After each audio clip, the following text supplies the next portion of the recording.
Qual é a razão última da sua vida? Qual é a sua esperança mais profunda? O que é que está no seu coração e que o motiva a viver? Leamos a palavra do Senhor. Assim diz Filipenses 1, de 19 a 26. Porque estou certo de que isto mesmo, pela vossa súplica e pela provisão do Espírito Santo, do Espírito de Jesus Cristo, me redundará em libertação, segundo a minha ardente expectativa e esperança de que em nada serei envergonhado. Antes, com toda ousadia, como sempre, também agora será Cristo engrandecido no meu corpo, quer pela vida, quer pela morte. Porquanto, para mim, o viver é Cristo, e o morrer é lucro. Entretanto, se o viver na carne traz fruto para o meu trabalho, já não sei o que hei de escolher. Ora, de um e outro lado estou constrangido, tendo o desejo de partir e estar com Cristo, o que é incomparavelmente melhor. Mas, por vossa causa, é mais necessário permanecer na carne. E, convencido disto, estou certo de que ficarei e permanecerei com todos vós, para o vosso progresso e gozo da fé, a fim de que aumente, quanto a mim, o motivo de vos gloriardes em Cristo Jesus, pela minha presença de novo convosco. Amém, meus irmãos? Até aqui a santa palavra do nosso Deus. Nós observamos nas semanas anteriores esse fato de que Paulo estava preso, possivelmente em Roma. Mas esta prisão, ela veio para bem, como aconteceu com José do Egito, por exemplo. Aquilo que se tensionava para o mal, Deus tornou em bem. Vocês lembram que os irmãos dele o jogaram numa cisterna, depois o venderam, então eles queriam ele longe da casa, longe da família, excluído da bênção patriarcal, da bênção do seu pai. Mas Deus usou toda aquela situação, aqueles anos de prisão, e no final das contas, José foi o grande instrumento para a libertação, para a preservação de muitas vidas, inclusive para a continuidade do próprio povo de Deus. Ou seja, a continuidade do plano, a continuidade da promessa, a continuidade desse propósito que Deus tinha de se revelar em Cristo através daquelas famílias, especialmente de Abraão, Isaac e Jacó, de quem descende Cristo. Então observe que a estação de Deus está ligada com o seu plano e o seu propósito. Da mesma maneira que Paulo está preso, e isso poderia ser simplesmente motivo de tristeza, de sofrimento, de lamento. Agora não posso mais pregar o Evangelho, estou impedido de oferecer um aconselhamento, de visitar as pessoas, os irmãos, de fortalecê-los, compartilhando dons, os dons do apostolado, né, para a edificação da igreja. Mas Deus faz algo diferente. Deus usa essa situação e faz com que mesmo lá na prisão, o nome de Cristo seja conhecido. E de pessoas que talvez lá naquele contexto não seriam tão acessíveis.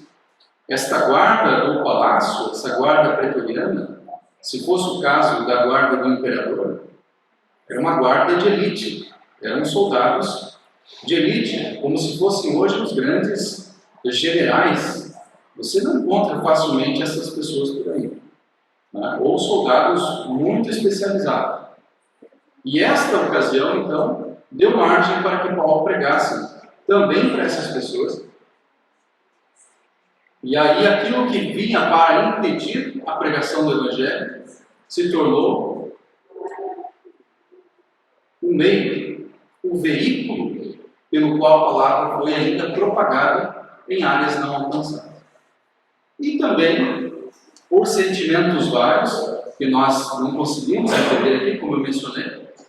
Várias pessoas, ou por inveja, ou por rivalidade, ou por animosidade, elas começaram também a pregar o Evangelho. E aí Paulo disse, olha, não me preocupe com isso, desde que o Evangelho esteja sendo pregado, seja de uma maneira positiva, ou seja, por um sentimento ou por uma motivação negativa. E aí o que ele diz aqui, estou certo de que isso mesmo, ou seja, o fato de que o Evangelho está sendo pregado, motivado pela sua prisão, vai, na esperança dele, resultar em libertação. Ou seja, o fato de estarem pregando por aí, mais ainda Cristo, na esperança dele, vai acelerar a sua libertação da prisão. Porque vai ficar ainda mais claro, gente, diante de todo mundo, a razão por que ele está preso. Paulo não está preso como um assassino, como um ladrão, mas Paulo está preso como um mensageiro do Evangelho. E aí esses juízes que julgaram Paulo entenderão, olha, esse homem está preso em função de uma mensagem que ele prega. E essa mensagem se espalhou, está por aí, nós sabemos que mensagem é essa. Nós não sabemos exatamente qual a mecânica dessa circunstância, mas podemos imaginar isto, de que desta maneira, então, a sua prisão e o fato disso estimular a pregação do Evangelho levaria a um conhecimento maior e, portanto, levaria as autoridades a avaliarem mais corretamente o caso dele e, quem sabe, o soltarem. Então, era essa a esperança de Paulo. Então, quais são os seus motivos para ter esperança? Nesses primeiros versos eu queria falar sobre isso. Veja então que o fato de o Evangelho estar sendo pregado de qualquer maneira era o motivo da esperança de Paulo.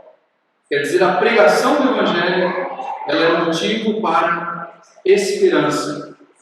Além disso, ele diz também, pela vossa súplica. Paulo era um homem de oração. Nós vimos que ele começa praticamente esta carta orando, dou graças, e muitas outras cartas. E também faço esta oração. Então ele acreditava que de fato Deus ouve as orações da igreja. E por isso ele contava com isso. Ele sabia que as orações da igreja são como incenso diante de Deus. Ele sabia que Cristo vive sempre para interceder pelos seus. E uma vez que Cristo é o mediador, a igreja sempre tem acesso a esse trono de graça e pode falar com Deus. E portanto, Paulo está se sentindo esperançoso também em função da súplica, da oração da igreja a seu favor. Vejam, irmãos, como a oração é importante. Em momentos críticos, ela transmite esperança. Nós não sabemos exatamente o que Deus fará, porque Deus sempre faz a sua vontade. Oramos por um enfermo, mas Deus pode curá-lo, Deus pode levá-lo. Não é verdade? Oramos por irmãos perseguidos, mas Deus pode libertá-los ou pode deixá-los por mais tempo, conforme o seu propósito. Mas o fato é que a oração, ela transmite esperança para a pessoa que sabe que a igreja está orando por ela. Essa semana mesmo compartilhei um pedido com a igreja de alguém, de um irmão nosso, fazendo um pedido de oração, né? Então, é muito importante a nossa vida de oração, a nossa perseverança em oração, a nossa confiança de que Deus vai ouvir as nossas orações por meio de Jesus Cristo. E Paulo tinha isto no seu coração. Não sei o que vocês pensam em relação a isso, mas eu, como um evangelista, como futuro pastor, eu me sinto muito alegre de saber que os irmãos estão orando na quinta-feira, saber que os irmãos estão orando quando eu faço as chamadas, alguns respondem. Não necessariamente precisa ser aquele horário das 9 da manhã, como eu mencionei, Mas é uma chamada e durante o dia você pode considerar aqueles motivos no seu momento de devocional e de oração. Então isso me enche de alegria, de esperança em relação ao progresso do Evangelho aqui na nossa cidade, em relação ao nosso progresso na vida cristã. Então, além da pregação do Evangelho, a oração da igreja é motivo para ter esperança. Mas, além disso, a provisão do Espírito de Jesus Cristo. De alguma forma, Paulo estava vendo as circunstâncias se moverem favoráveis à situação dele. Ele não diz para nós exatamente o que é isso, mas ele vê nas circunstâncias a mão de Deus, a providência de Deus. Esse mesmo Paulo, como eu falei no início para vocês, antes de ir lá para a Macedônia, ele tinha outro plano. E aí o Espírito Santo impediu que ele realizasse aquele plano inicial, mas guiou ele para uma outra circunstância, inclusive através de uma visão e depois da facilitação da navegação para que chegassem rapidamente ali na cidade de Filipos. Então Paulo conhece a providência de Deus. Paulo conhece o Deus a quem ele serve. Ele sabe que Deus age nas circunstâncias de sua vida. Ele sabe que Deus é um Deus que provê a direção, os recursos e tudo que é necessário para que aquele propósito de Deus naquela situação aconteça na vida dele. Então isso também é motivo para esperança. Eu pergunto para você hoje, onde está a sua esperança? Hoje as pessoas têm colocado a sua esperança na riqueza. Então elas se empenham muito no trabalho para adquirirem riquezas. E aí elas pensam que essas riquezas vão lhes dar conforto, vai lhes dar a garantia de uma vida melhor. É claro, como bons cristãos, especialmente como reformados e calvinistas, nós entendemos muito bem o princípio do trabalho e como Deus usa. E a ordem de Deus em relação ao trabalho, na verdade, 6 dias trabalharás. Entendemos o descanso do dia do Senhor, mas também entendemos o mandamento do trabalho. 6 dias trabalharás. Mas não estou me referindo a isso, estou me referindo a nós colocarmos a nossa esperança nas nossas capacidades, naquilo que nós somos capazes de adquirir, de conquistar por meio do trabalho.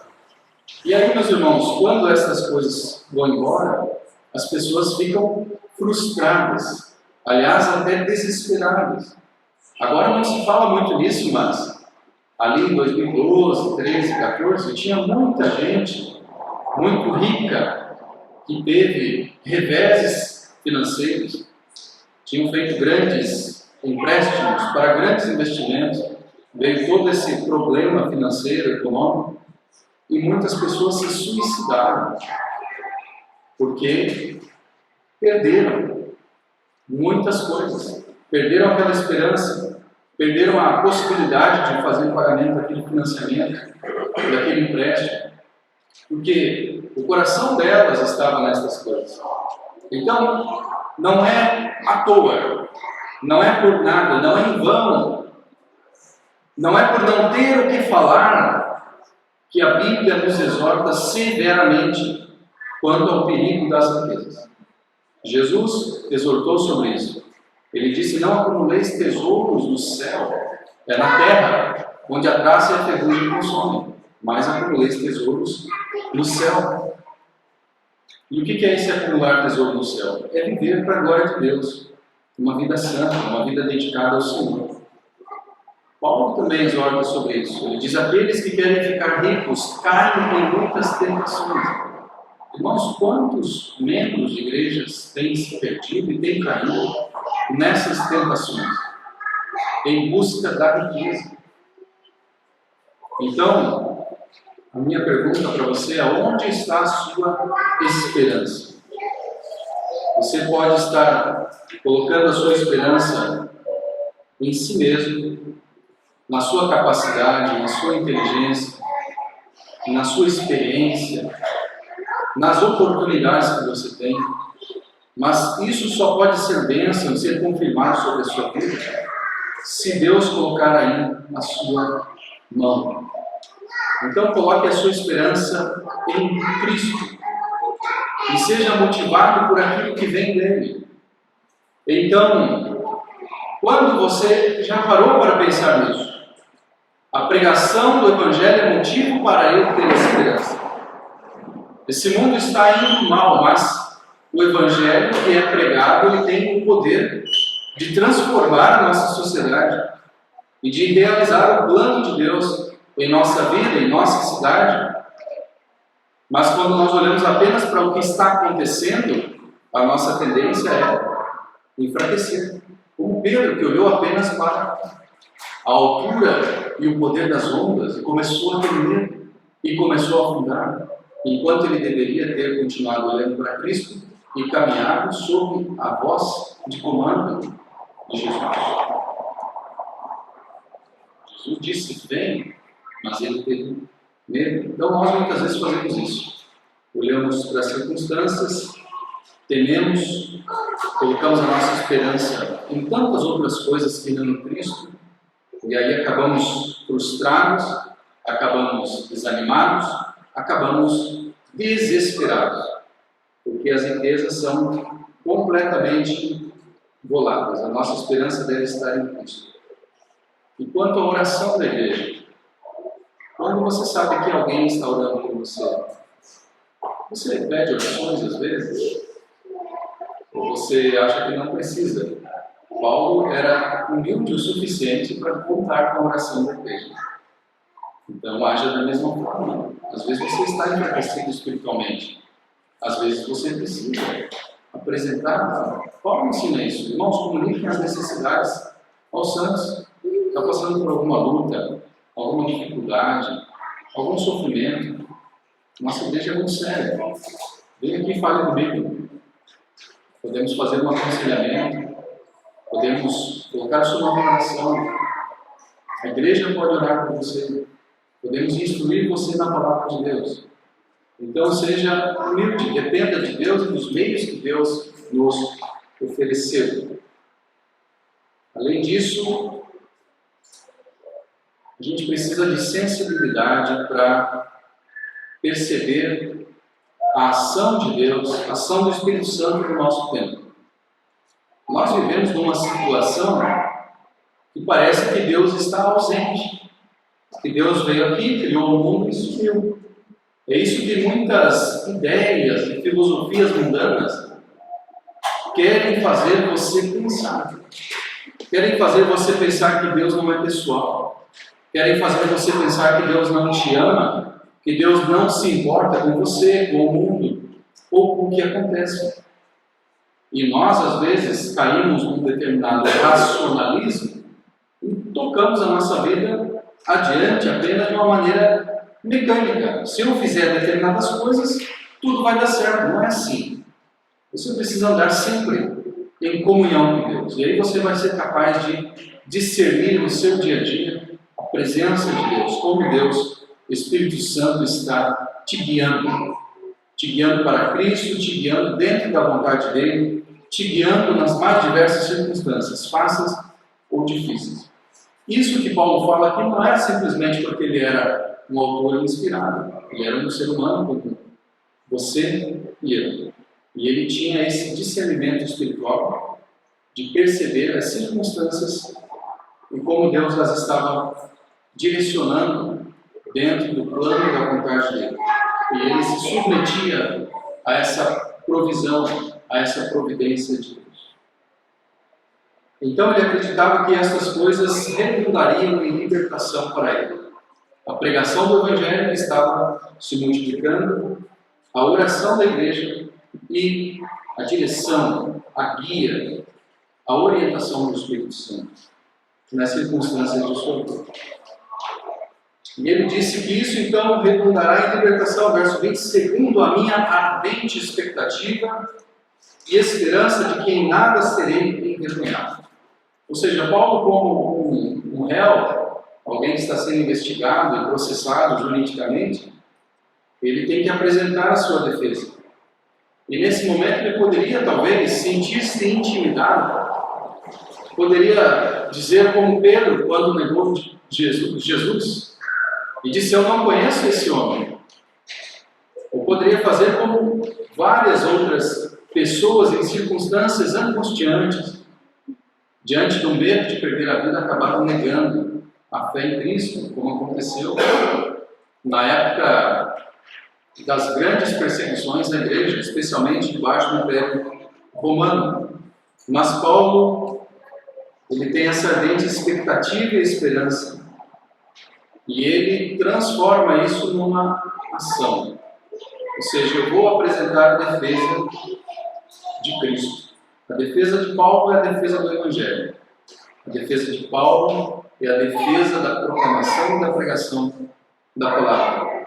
Ele não vai dizer: olha, eu sou cidadão romano, eu vou parar de falar desse Jesus, eu vou voltar a ser um fariseu, vou voltar àquela situação confortável que eu tinha antes.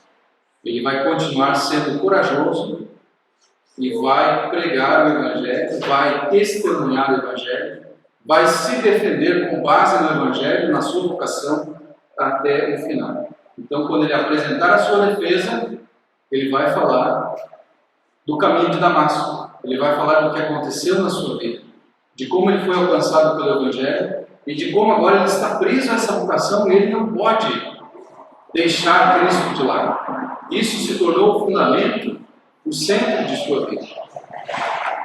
E aí então, em lugar de ser envergonhado, ele diz, verso 20, antes, com toda ousadia, como sempre, também agora será Cristo engrandecido no meu corpo, quer pela vida, quer pela morte.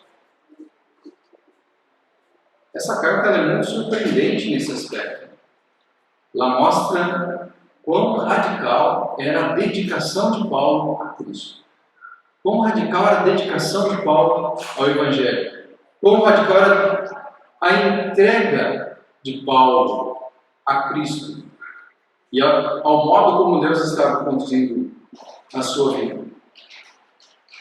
Veja duas coisinhas interessantes. Primeiro, com toda a coragem. Paulo sempre foi um homem corajoso para a pregação do Evangelho. Ele passou por diversas circunstâncias, diversas perseguições e diversos sofrimentos que acarretaram, que vieram dessas circunstâncias, de ele pregar o Evangelho.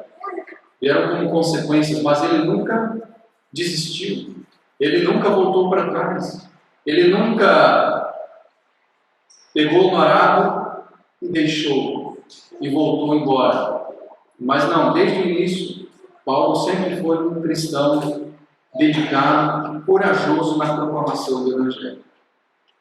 E aí ele diz, sempre e até agora. É uma vida toda dedicada.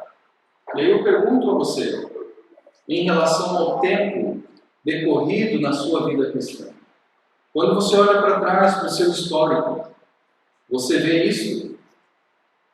Você vê uma pessoa sempre crente, sempre fervorosa, sempre dedicada, sempre com uma fé viva, firme, desde o início até agora? Ou você vê quedas? Quem sabe é o momento de você olhar para o apóstolo Paulo como um modelo a ser seguido. Ele disse, sede meus imitadores como eu sou de Cristo. Cristo por nenhum momento hesitou,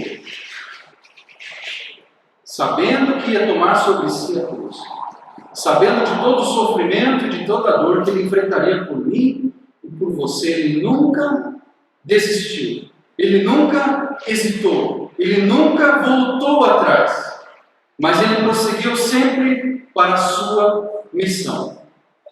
Olhe para Cristo, olhe para o exemplo do apóstolo Paulo.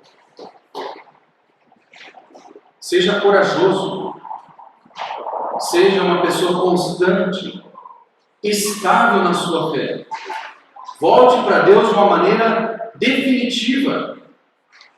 Não assim, vou para a igreja, mas se der tudo certo eu continuo, e se não eu desisto. Quantas pessoas agem ou pensam dessa maneira? Se você vai seguir a Cristo, você deve segui-lo até o fim. Se você vai ser um reformado, um calvinista, um presbiteriano, seja de coração. Seja sempre e de maneira crescente e progressiva, e avance na fé, e no conhecimento, e no culto, e no amor a Deus, e no serviço.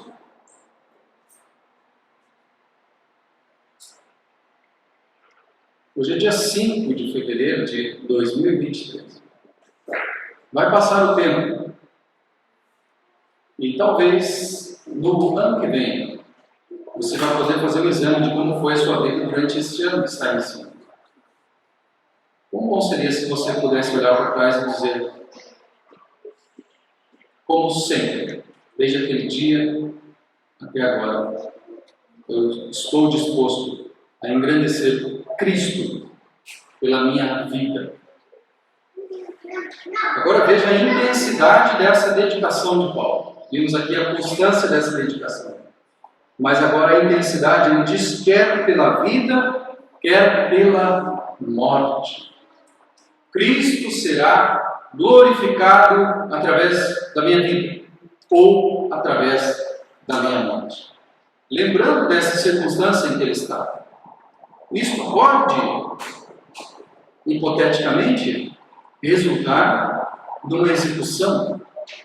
Paulo pode ser morto ali, como um criminoso, pelo fato de estar pregando o evangelho. Então, acontecesse uma ou outra situação, ele permanecesse vivo, ou ele morresse logo depois, Cristo seria engrandecido, porque ele não negaria Cristo. Ele o proclamaria, o pregaria até o final. Essa era a razão da existência de Paulo. Cristo, o grande motivo do seu viver. E por isso ele estava disposto a passar por tudo o que ele passou. Se um dia tiver a oportunidade, leia uma biografia do apóstolo Paulo, ou leia todas as cartas do Novo Testamento, Atos, você vai entender quão dedicado esse homem foi, quão corajoso, quão perseverante mesmo diante de circunstâncias tão difíceis, tão sofridas, tão dolorosas. Mas nós, irmãos, não somos tão constantes e tão dedicados. Nós não usamos os meios que Deus tem nos dado. E aí nos enfraquecemos diante do pecado. E caímos em diversas tentações. E aí nos tornamos pessoas instáveis. Nos tornamos pessoas inconstantes. E nos tornamos pessoas com reservas na igreja. Não dedicadas. Pessoas superficiais. Nós não podemos ser assim. Deus só aceita o homem todo. Deus não vai salvar só o teu braço, só a tua cabeça. Ele vai salvar você, o seu corpo e o seu coração. Ele quer você todo dedicado e entregue a Ele. Deus não deu apenas o dedo de Jesus para você. Ele entregou o seu Filho todo, completo. E é desta maneira que você também deve se entregar a Ele e ao serviço dele. Você não foi resgatado pela metade. Você foi resgatado completamente. Então a sua dedicação precisa ser total. Em termos de tempo, em termos de intensidade e de profundidade. Você precisa continuar e continuar e continuar se arrependendo, se voltando para Deus, se dedicando, servindo, amando, se entregando a Deus.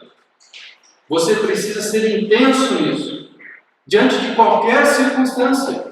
Quando tudo está bem ou quando tudo está mal. Quando você está triste ou quando você está alegre. Quando você está numa situação de abundância financeira e econômica ou quando você está numa situação de escassez. Como Paulo fala aqui para nós. Na vida e na morte, em todas as circunstâncias, Paulo pertence a Cristo. E você pertence a quem? São as circunstâncias que dizem a quem você pertence? Você pertence a quem paga mais? Você pertence a quem oferece mais? Você pertence a quem lhe dá mais vantagens? Você pertence a quem lhe dá mais prazer e satisfaz mais os seus desejos? Paulo pertencia inteiro e completo a Cristo. Assim devemos ser nós, irmãos. Devemos pertencer totalmente a Cristo e servi-lo integralmente, sem reservas. Agora aqui essa frase, ela é o fundamento de tudo isso que nós estamos vendo. Eu falei de motivos para ter esperança, mas existe o grande motivo. E esse é o grande motivo de Paulo. Porquanto para mim o viver é Cristo e o morrer é lucro. Alguns apresentam isso como um paradoxo, outros apresentam como um dilema, pelo que ele vai dizer depois. Mas para mim, o que Paulo está dizendo é: para mim o viver é Cristo e para mim o morrer é Cristo. Seja como for, eu sou de Cristo, eu pertenço a Cristo e eu sirvo a Cristo. E aí no verso 22, sim, ele vai expressar do ponto de vista dos seus sentimentos um dilema. Entretanto, se o viver na carne traz fruto para o meu trabalho, já não sei o que escolher. Ou seja, se eu ficar aqui e nesse momento não for martirizado, mas isso trouxer fruto para o meu trabalho, ou seja, Deus me chamou para pregar o Evangelho, e se mais escolhidos o conhecerem, e se mais pessoas crerem em Cristo, e se mais pessoas se juntarem ao grande coro de adoração a Deus, então, do ponto de vista dos seus sentimentos, ele diz: dúvida, isso seria muito bom também. Mas aí ele fala: de um e outro lado estou constrangido, verso 23, tendo o desejo de partir e estar com Cristo, o que é incomparavelmente melhor. Irmãos, essa frase é maravilhosa, porque ela expressa a realidade da presença de Deus. E o que uma pessoa experimenta é estar na presença de Deus. Estar com Cristo é incomparavelmente melhor. Paulo não está falando isso como nós, que não vimos o Cristo encarnado. Paulo não está falando isso como nós, que não estivemos no céu com Cristo. Paulo teve essas duas experiências. Ele viu o Cristo ressurreto aqui na terra, e ele esteve na presença de Cristo lá no céu. Ele não sabe como foi essa experiência, ou seja, se ele estava lá presente corporalmente, ou se Deus levou ele espiritualmente. Ele não sabe descrever como foi isso, mas ele diz que esteve lá no céu, e ele ouviu palavras inefáveis. Então imagine quem já esteve no céu, como se sente em relação a isso. O coração dele arde, ferve por aquilo que está lá, que ele sabe e ele não consegue nem dizer, ele não consegue nem descrever, é uma coisa que não dá para verbalizar. Por isso é incomparavelmente melhor. Não tem com que comparar. Não tem como comparar. Estar aqui, embora eu esteja dedicado a Cristo e servindo a Cristo, e embora a minha presença como apóstolo traga fruto e edificação para a igreja, mas é incomparavelmente melhor estar lá no céu com Cristo na sua presença. Mas Paulo leva um fato em consideração: por vossa causa é mais necessário permanecer na carne. Então ele olha para aquelas duas situações e diz: se eu fosse escolher o que é melhor para mim, com certeza eu escolheria estar com Cristo, ir agora para o céu. E veja, irmãos, isso não é um pensamento suicida de Paulo. Paulo não quer apenas fugir do mundo em função do aprisionamento que ele está sofrendo. Para Paulo, morrer é partir. Partir de um lugar com um destino certo e determinado. Veja, ele fala, tendo o desejo de partir para estar com Cristo. É como um viajante que reúne todas as suas coisas e parte e vai embora com um destino. É como um barco que levanta âncora, parte daquele lugar e vai para um destino determinado. Então, irmãos, para um cristão, morrer não é o fim. Também morrer não é uma fuga do mal do mundo, das dores do mundo, dos sofrimentos do mundo, das incoerências do mundo.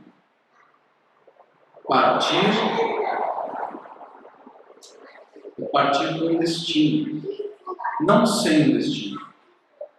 Um suicida parte sem um destino determinado, porque ele se entrega a uma situação de desespero. Ele não sabe o que acontecerá com ele depois, mas ele quer ver se livre do agora, do aqui e do agora, porque a pessoa sente-se tão desesperada que não suporta aquela situação.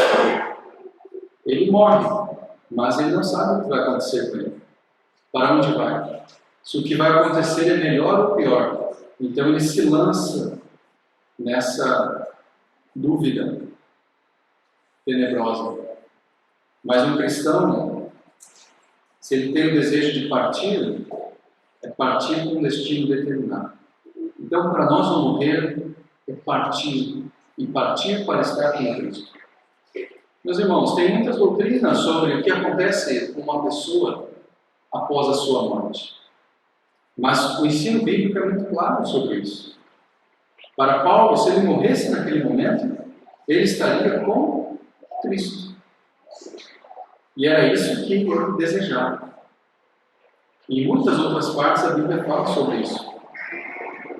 Então, quando nós morremos, sendo cristãos, morrendo na fé, logo depois nós estaremos na presença de Deus. Não existe aí sono da alma, chamada de psicopania. Não existe extermínio da alma, mas existe uma pessoa viva e consciente diante do seu Deus. Como Jesus disse para aquele homem que foi crucificado ao seu lado: hoje estarás comigo no paraíso. Como clamam as almas dos mártires: Senhor, até quando não julgarás o nosso sangue dos que habitam sobre a terra? Ou seja, os mortos, as almas dos mortos pela fé estão na presença de Deus. Eles estão lá vivos e conscientes. E assim será conosco. Quando morrermos, partiremos. E bem-aventurado aquele que parte com essa esperança, meus irmãos. Então, se você não tem ainda essa esperança, saiba que você pode ter essa esperança. Basta que você se arrependa dos seus pecados. Aceite Jesus como seu mediador, o único mediador, como Senhor e Salvador da sua vida. Entenda que Ele morreu na cruz para pagar os seus pecados. E pela fé, você se torna livre da condenação eterna. Aí você não vai ter esse medo, esse terror que as pessoas têm quando pensam na morte. Isso as pressiona de uma maneira tão grande. E elas vivem apenas para satisfazer os seus próprios desejos aqui nessa vida. Olha, eu vou morrer logo. Alguns dizem, curta que a vida é curta, não é? Principalmente pessoas que são usuários de entorpecentes. É uma máxima. E para eles a vida ainda é mais curta. Então isso pressiona eles a viverem de um modo a satisfazer seus desejos, suas necessidades. Mas você, tendo Cristo, pode ter uma vida projetada para a eternidade. Você foge desse imediatismo, dessa pressão mundana, das diversas tentações que vêm sobre as pessoas que temem a morte. E aí Paulo conclui, meus irmãos, dizendo: estou convencido disso, estou certo de que ficarei e permanecerei com todos vós, para o vosso progresso e gozo na fé. O exemplo do apóstolo é impressionante. É um homem que não vive para si. É um homem que vive para Cristo e para o que Cristo ama. Cristo ama a igreja.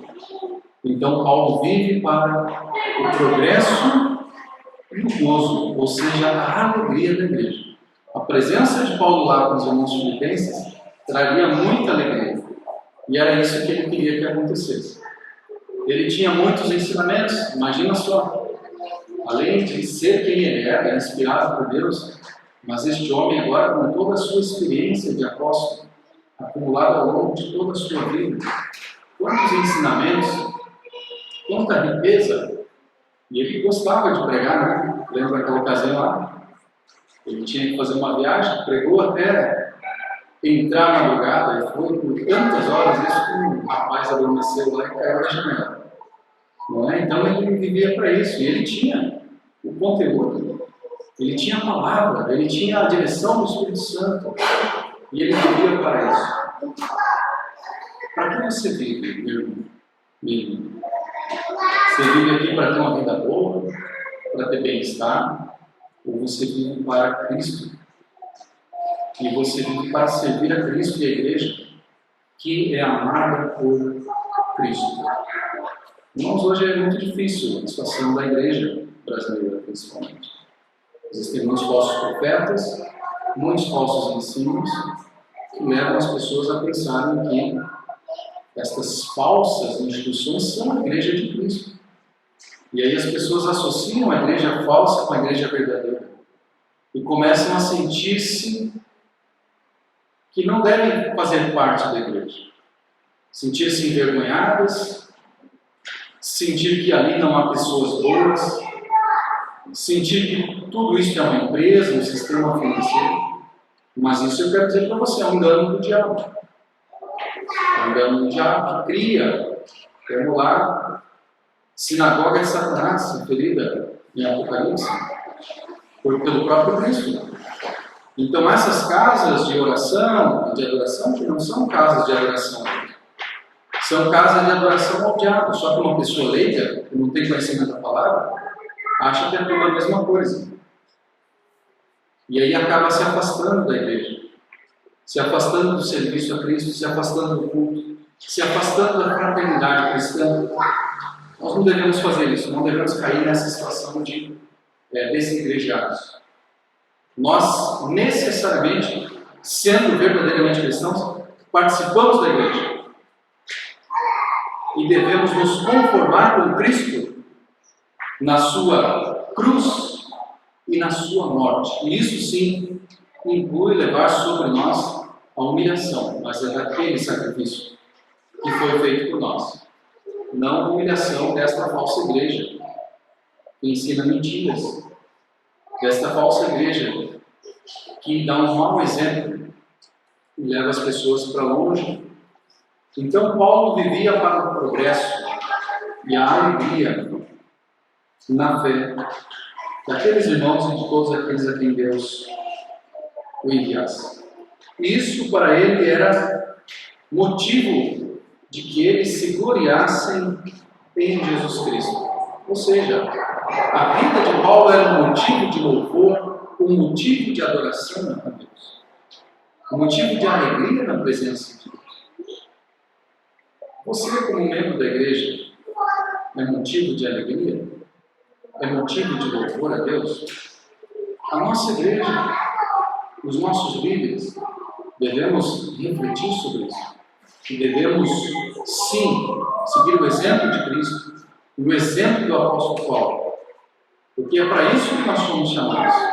Para que Deus seja glorificado através de nossa vida. E nós devemos andar à altura da nossa vocação, do nosso chamado, à altura do Evangelho, como Paulo vai falar depois, de modo digno. Então, meus irmãos, Paulo vivia desta maneira, e por isso também era motivo para o louvor e para a glória de Deus. Você tem o que como grande motivo da sua vida? Cristo é o grande motivo da sua vida. Se Cristo é o grande motivo da sua vida, você vai pensar na igreja, no bem da igreja. E você vai amar a igreja. Porque Cristo ama a sua igreja. Como o apóstolo Paulo. Você vai importar-se sim com o progresso da igreja. Há cristãos que congregam, mas se a igreja vai bem ou mal, não se preocupe. Você precisa se importar com o progresso da igreja. Você precisa sim se preocupar se a igreja está alegre. E você também precisa ser motivo de louvor à igreja. Ou seja, a sua presença aqui, a minha presença aqui, precisam ser esse motivo de louvor e de adoração ao nosso Deus. Que vida gloriosa, não é, irmãos? Que exemplo tão grande de dedicação, de entrega, de serviço. E que motivo mais nobre nós vamos encontrar para viver do que senão Cristo, nosso Salvador. Coloque o seu coração em Cristo. Centralize, estruture, sistematize, organize toda a sua vida a partir deste fundamento. Cristo. E é isso que vai acontecer com você. Você será motivo de louvor a Deus. Quando você pensar no céu, vai ser algo que vai encher o seu coração de alegria. Não apenas por um desejo de fugir desse mundo, por uma simples indignação com o que está acontecendo, mas porque você tem algo que te espera lá. Você tem alguém que é o próprio Cristo. Então, irmãos, sempre e em todo o tempo, nos dediquemos a Cristo. Proclamemos a palavra de Cristo com coragem. E façamos isso com toda a intensidade, mesmo que isso custe a nossa própria vida. Esse é o chamado que nós temos. E é esse o chamado que nós devemos viver. Vamos orar?